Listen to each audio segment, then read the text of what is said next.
towers over me. Gracious tempest in the sea. Your love is like a storm. Oh.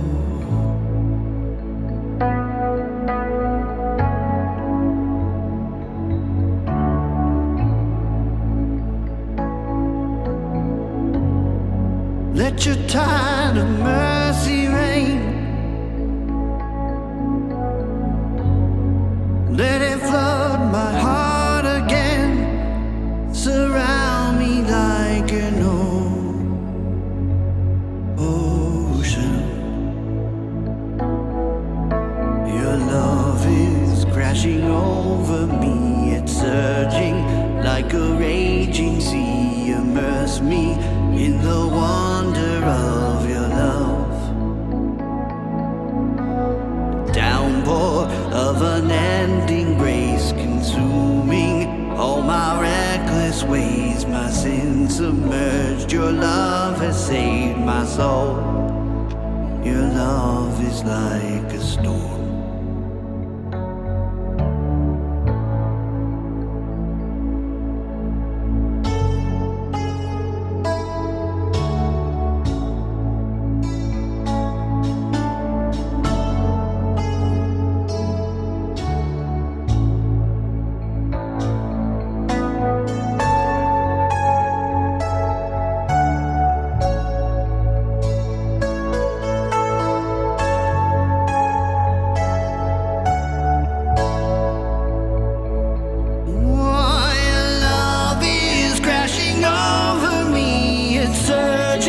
Like a raging sea, immerse me in the wonder of your love.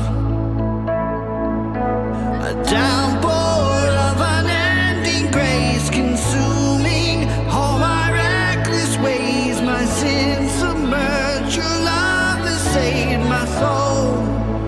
Your love is like a storm.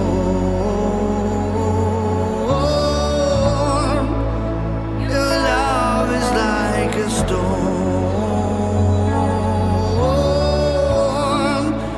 Your love is like a storm.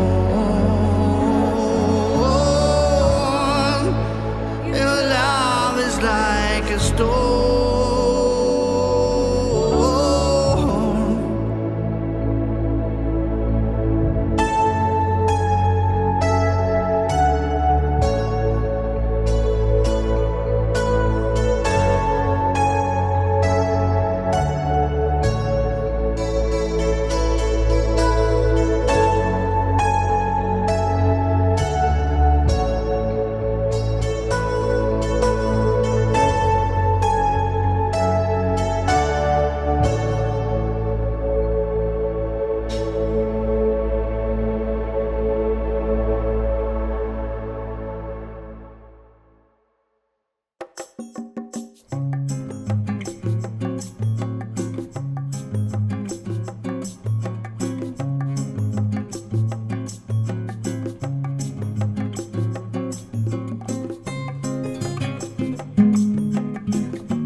Good morning.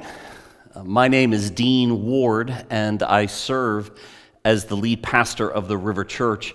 And I am so grateful that you have chosen to join in with us here this morning. Now, you may be asking where here is, and perhaps you don't recognize it. We have filmed in this very spot sometime in the last year and a half. I am filming in the lobby of our new facility that we'll be moving into later this year. I don't know if I shared last week kind of the time frame that we're envisioning, but we are gearing up for our grand opening here at 273 Chester Drive to be on Sunday, September 15th. And yes, I do believe I mentioned that last week, and I promise I will be mentioning it every week between now and September 15th. So if somebody asks you, when's your church moving? When are you going to get there? Just tell them our grand opening is September 15th. And we can't wait till you get to come and experience the river in our new location and hear the story and see all that God's been doing. Now, we are filming inside because a little over an hour ago, it rained like crazy, and we want to make sure we don't get rained out. But also, in filming inside in this space, the air conditioner's not hooked up yet. So I have my trusty red, white, and blue towel with me that I will be leaning into and using quite often. So let's jump right in. So have you ever noticed how our country is obsessed with youth? Have you ever noticed all the focus, effort, and energy in being young, looking young, dressing young? It's a fixation on youngness and youthfulness. My wife and I, every February through May, enjoy American Idol every year. We've really enjoyed it. But one of the things that's a little interesting about American Idol is if you are older than 29 years old, you can't apply, because it's not just American Idol, it's American Young Idol, because they don't want you if you're old. Now, make no mistake about it, Jason Bradley DeFord turned the music industry on its head with success late in his 30s. And you're like, well, he must not have had too much success because I don't know who Jason Bradley DeFord is. Well, maybe you know him better as the now 39-year-old Jelly Roll. Yes, I love Jelly Roll and his enthusiasm for life and being a completely late bloomer in the music industry. Nobody really ever has success that late in life. Well, I want to let you know, even with our fascination with youth and youthfulness, a 2022 Facebook post has people reconsidering this, stating that, quote, the most productive age of a person is from 60 to 70. That decade of life in the 60s, this post declared, is the most productive decade of life. Then it says, the second most productive human stage is the age from 70 to 80 years old. Your 70s is the second most productive decade in your life. And that the third most productive time in your life is between the ages of 50 and 60. Before that, the person was said to have not reached their peak. Therefore, if you are nearing your 60s, 70s, or 80s, you are at the best level of life. Now, this post claimed, based on a New England Journal of Medicine study. And so ever since I heard this a week and a half ago, I had been dreaming of the possibilities in my 60s and 70s and, feeling like man, I haven't even hit my stride yet at 57. I got, this is my third most productive decade, the study found. And I can't wait till I get to my 70s and 60s, and can't wait to see all that God wants to do in and through me. And I was pumped, looking forward to this, looking forward to preaching about it, talking about it, pumping us up about it. And then I started working on the sermon, and I decided to just get real clear on who made this statement and where this came from. And I searched the information and found my hopes completely dashed when I found out that Snopes.com, that this study reportedly in the New England Journal of Medicine isn't true at all. There was no study doing this. Somebody completely fabricated this post that I was going to launch my sermon with. This post that I've been having so much joy and excitement and hope for my 60s and 70s, all came crashing down to find out that this study was in fact not true. Well, today we are going to jump into part 2 of our sermon series, just simply called Go River Church. And we are looking at our transition and calling from our current location to this new location and all the opportunity that it affords us. And today's sermon is just simply called Give Me the Hill Country. Inspiration at 85. So today I want to tell you, share with us together the story of a man in Scripture named Caleb. Now Caleb, he was a man of God that had deep faith and confidence in God, and he was a contemporary of Joshua. And you know how the story went.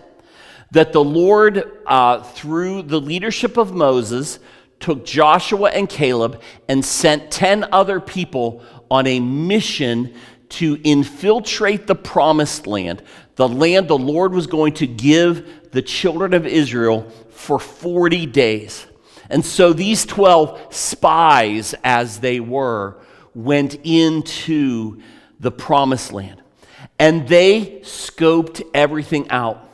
And they were overwhelmed at how beautiful it was, how lush it was, how the produce that it produced, there you go, was just amazing. They couldn't believe that this was the property, this was the land that the Lord was going to give them. But one other thing that most of them noticed was that the people that inhabited the land looked like giants to them. They looked to be of physical stature much bigger than they were. And they were so overwhelmed by this that they described themselves as looking like grasshoppers in the eyes of the inhabitants of this promised land.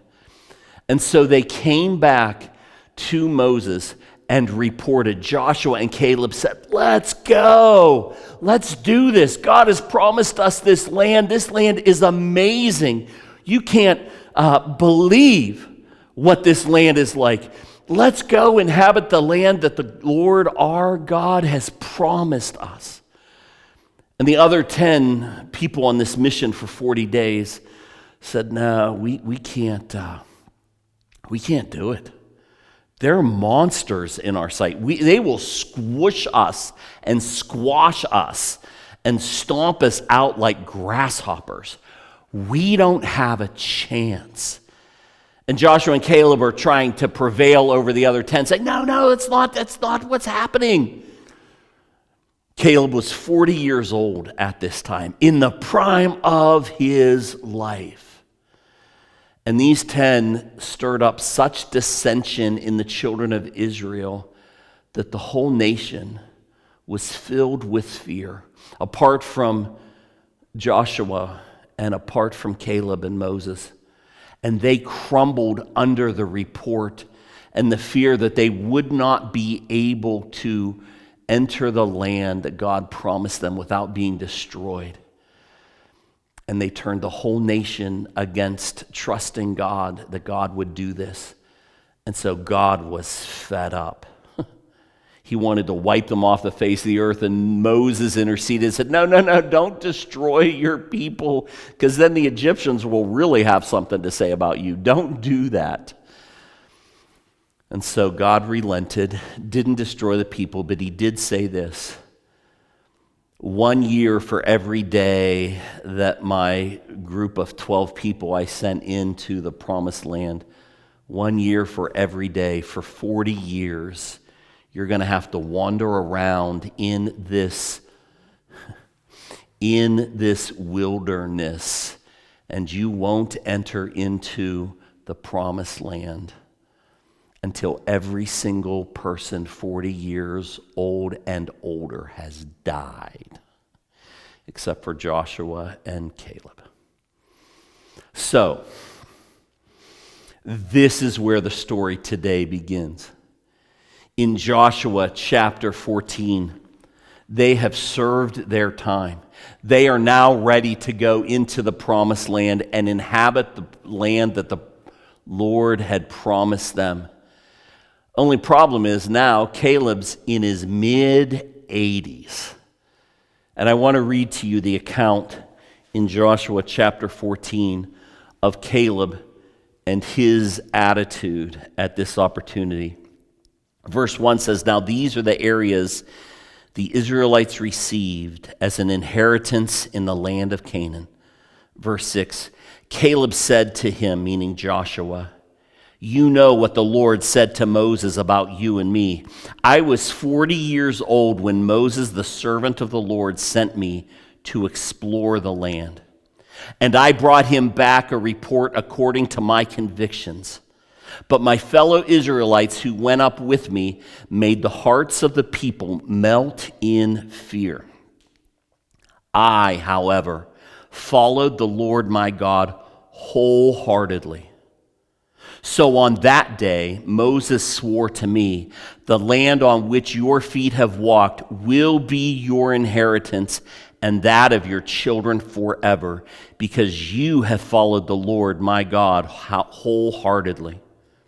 Verse 10, "Now then, just as the Lord promised, he has kept me alive 45 years since the time he said this to me, while Israel moved about in the wilderness. So here I am today, 85 years old.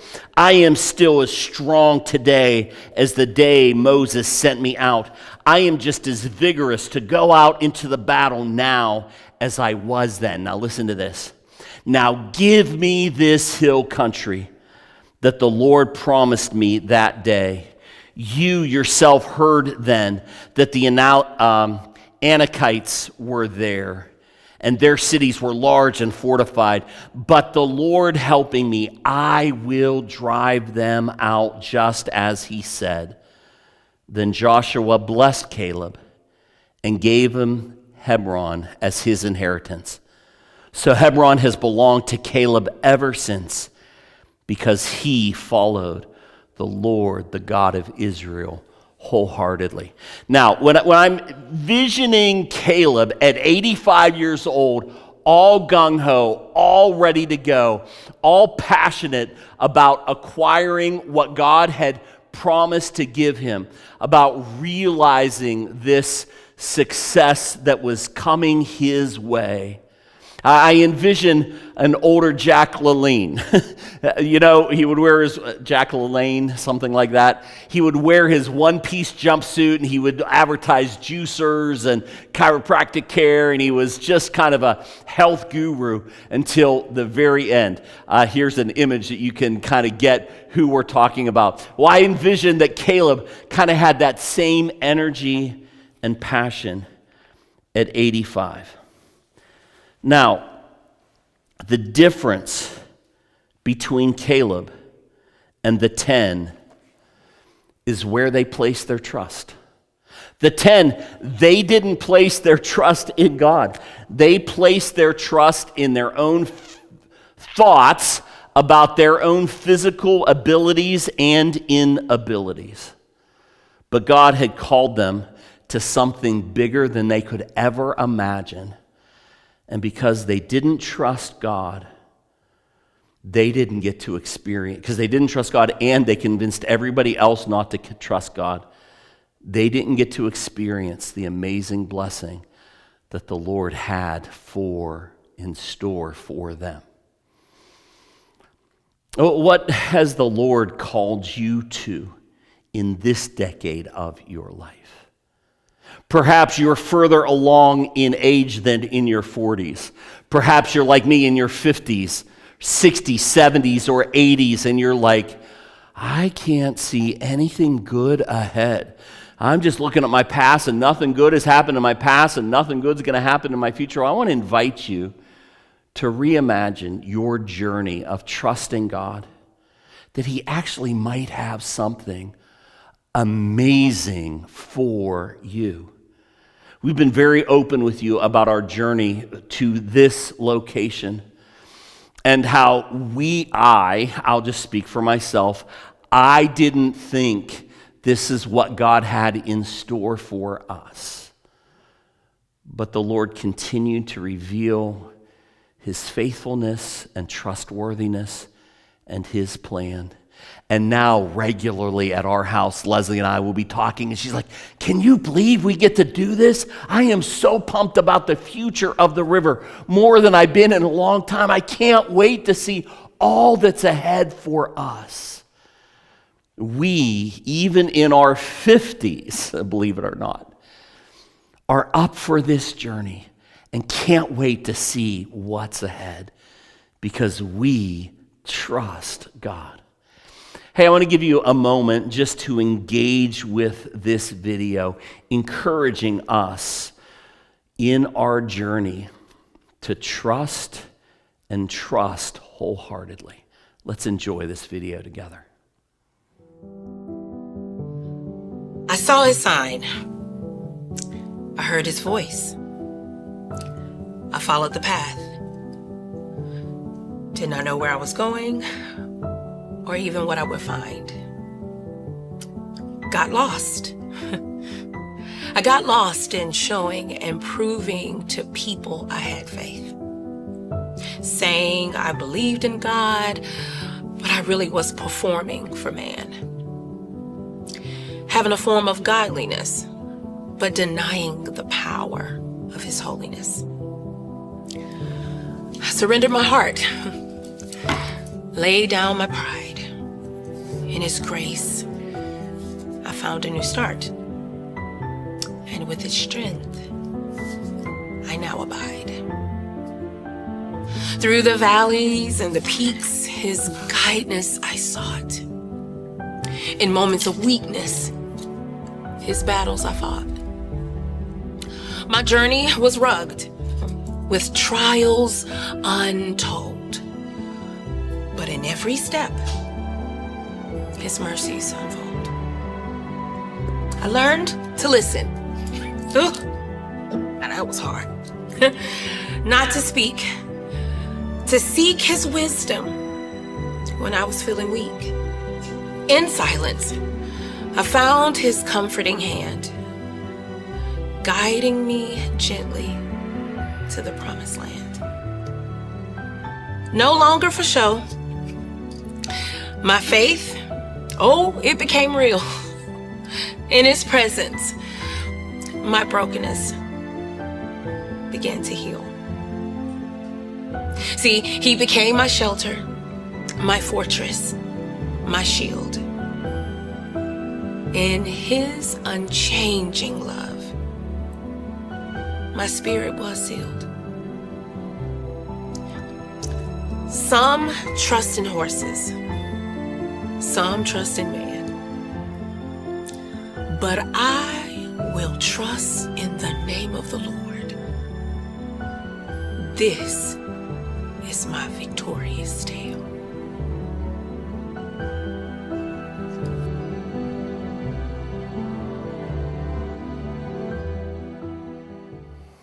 I hope that video encouraged you.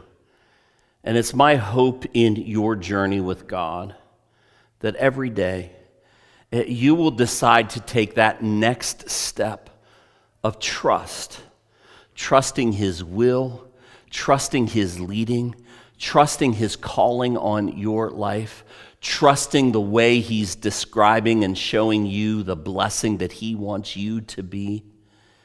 It's all about trust.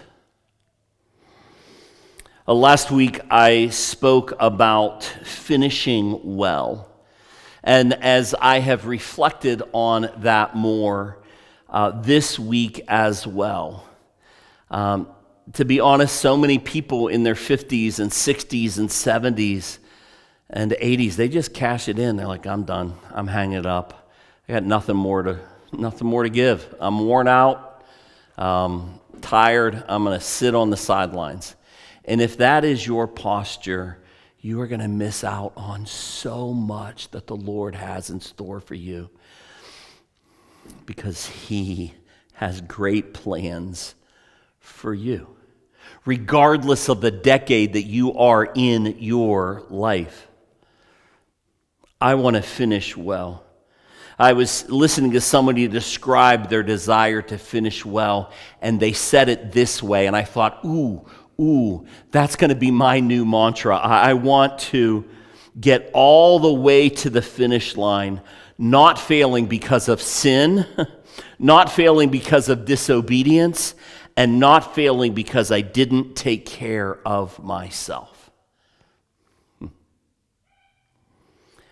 Now, I want to tell you in the last part of this message, or the second part of this message, about 4 church leaders and pastors in my life. Okay? So I'm going to talk about 4 church leaders and pastors in my life. The first is Lowell Martin, Pastor Lowell Martin. You may not know that name, but he was the first most influential pastor in my life when, as a young boy, we attended the chapel out in Spring Church, PA, a little small church. And he, as a pastor, signed my first Bible, and on the front page, he said something to the effect that I look forward to what your life becomes as you follow God's will into ministry. And his influence in my life, just as a 7, 8, 9-year-old little guy, was strong and profound. 2 other pastors that some of us may be aware of, they were a really big deal in the 60s, 70s, 80s. Some of us won't be familiar with them. It's the father and son pastor team of Jack and Dave Hiles. I had never heard anybody preach with as much conviction and passion as both Jack the father and Dave the son Hiles. They moved me. They created passion and desire to follow God wholeheartedly and go all in with my faith, and to cut out any of the foolishness in my life and to pursue God wholeheartedly. They had a profound impact. They pastored First Baptist Church in Hammond, Indiana. A third pastor that I would like to introduce you to, because I've grouped Jack and Dave, father and son, as one pastor group, but a third pastor I'd like to describe to you is Pastor Rich Krasnarek. Now, if you grew up in the Greensburg, Delmont area in the 70s and 80s, you would have been familiar with Pastor Rich. He was the teacher and church planter in the 70s, 80s, and 90s. He was the main teaching pastor at Christian Fellowship Center and the church planting pastor at Cornerstone Ministries, one of the most influential ministries in all of Westmoreland County. And then finally, you've heard me speak of him before and probably have read his books, Bill Hybels. He was the founding pastor of Willow Creek Community Church in South Barrington, Illinois, and he was a leader of leaders and taught leadership in profound ways And he led at Willow Creek Community Church in the 70s, 80s, 90s, 2000s, and 2010s. These 4 pastors had a profound influence in my life. Lowell Martin, Rich Krasnerick, and Bill Hybels all personally engaged and interacted with me and formed and shaped me in significant ways. Jack and Dave, just from a distance through listening to them preach and teach. So what did they all have in common? Well, the first thing I mentioned is all 4 of them had a profound influence in my life. And the other heartbreaking thing they had in common is that none of them finished well. None of them finished well. 3 of the 4 stories have been well documented by journalists and in the papers over the years. And they didn't finish well. And to be honest, it's part of what kept me from being a pastor, wanting to be a pastor, was that I was terrified that this was just an occupational hazard and what's in store for every pastor. And I didn't want to not finish well. Well, I am paying attention to my life. And I'm highly committed as your pastor to living my life in such a way that I finish well. I am highly committed to make sure that the life I am inviting you to live is the life that I am living and that they are congruent. I don't preach on things that I am not doing my best to follow Christ in those areas either. And so I want to make sure that the label of hypocrite doesn't find its way to me. I want to make sure that I finish well. I want to make sure that my wife and my relationship is strong and grounded and withstands anything that the evil one throws our way. I want to make sure that I end my life and ministry with a bigger heart toward God and a bigger heart toward others. This is my goal. So if you are as highly committed to finishing your life well as a follower of Christ, you're calling well, whether you're in occupational ministry or you minister every day of your life at your workplace, in your home, or in your neighborhood, I want to introduce you to a few heroes that I know that are finishing well. Many of you, if you've been at the river for any length of time, would be familiar with Doug and Carol Hetrick. Yes, they are my in-laws, and to be honest, I think I did win the in-law lottery. I got 2 really great in-laws. When they were in their 60s and we started the river, they said, kind of like Caleb, give me the hill country. You know what they said? We want the nursery. We want to head up and lead the nursery. And for just about 5 years, they oversaw our nursery ministry and made such a great impact on those young infants and their families. I have a friend that knows Doug and Carol well, and she says often, Carol is my hero. I want to finish like her. I want to have a great attitude like her. I want to love God like her. I want to love my family like her. I want to love others like her. I want to send cards of encouragement. I want to bless and help others. I want to pray for others. She looks at my mother-in-law and says, she is by far and away my hero that I want to be like in my 70s and 80s.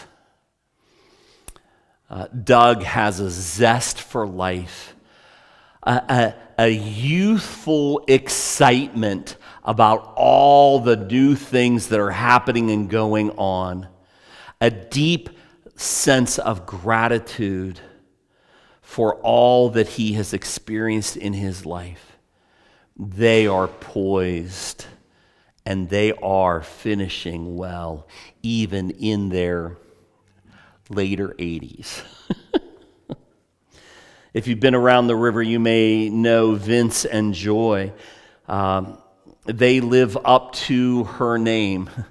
They are a couple that are filled with joy, and they're experiencing significant physical challenges now. And I call them every week and just check in with them.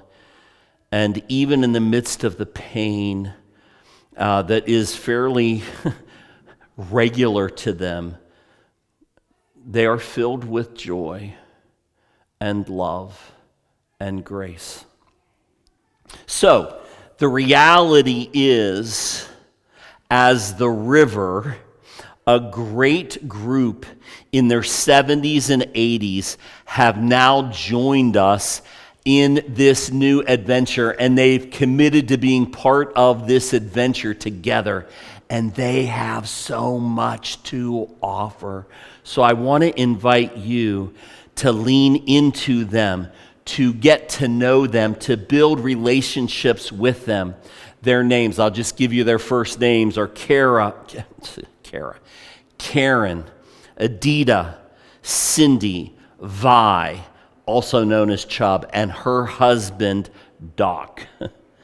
Ken, Jerry and Bob, Gail, Alan, Joyce, Gerda, Sharon, Mary Jane, Lorraine. We have been blessed with some spectacular people in their 70s and 80s that have joined us, who have declared, our journey is not over yet. We're not cashing it in. We're uniting together with the river to see all that God has in store for us, and we can't wait to see. They offer wisdom, love. They model for us what it looks like to trust God wholeheartedly. They live with joy. They demonstrate a life filled with hope. They pray. Oh, do they pray. And they have some great advice if we will listen and hear it. So I just want to wrap this up and make sure that we're fully embracing the reality that God is not done with us until the end, regardless of your decade.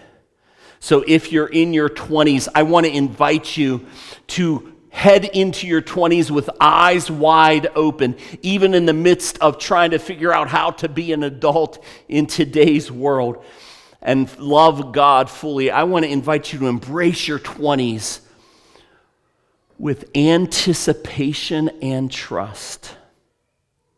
Or possibly you're in your 30s and getting your legs under you and finding your rhythm, possibly as a parent or a spouse, finding your way in your career if you are working outside the home and you are finding that you have skills that can make a difference.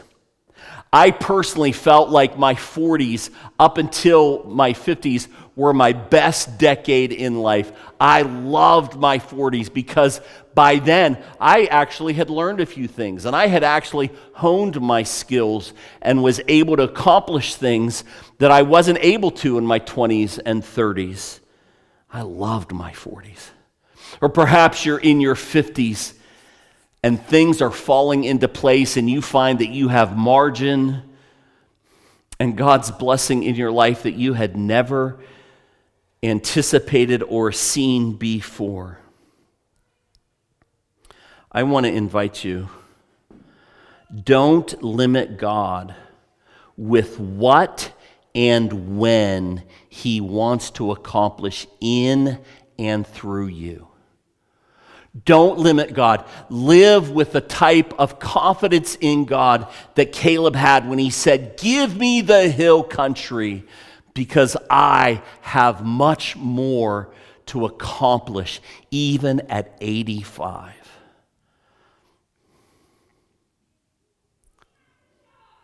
I want to invite you